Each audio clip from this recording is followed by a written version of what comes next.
Before Tim Kaine was in office, he consistently protected the worst kinds of people.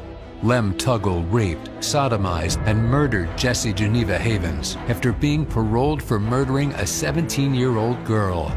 Tim Kaine defended him. Richard Lee Whitley sexually assaulted and murdered his elderly neighbor. Tim Kaine defended him. Outside Whitley's execution, Tim Kaine said, "Something personal in me will die with Whitley." Percy Walton brutally murdered 3 people. As governor, Tim Kaine commuted his sentence, citing concerns disproved by the courts. Jens Soring and his girlfriend murdered Derek and Nancy Haysom, stabbing them to death in their home.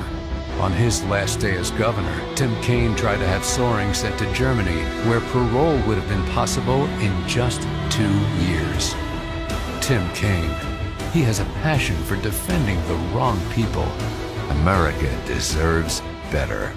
And now we've got slimy, crooked Hillary slithering around at campaign events with only 10 days out from this big election, with Michelle Obama squeezing and hugging on kids. And I actually have a pang of anxiety when I see this snake coming over to a child, because I know how she's funded the most radical Islamists to sexually mutilate millions of young girls in Africa and in the Middle East, and how Uma Abedin, that she stays with in the same hotel rooms, mother is the top Islamic scholar pushing mutilation of young women, having their genitals cut off, and how she backs ISIS and Al-Qaeda involved in all this persecution and murder of hundreds of thousands of Christians. It's just so crazy to realize what a group of freaks we're actually dealing with. But then it only gets worse.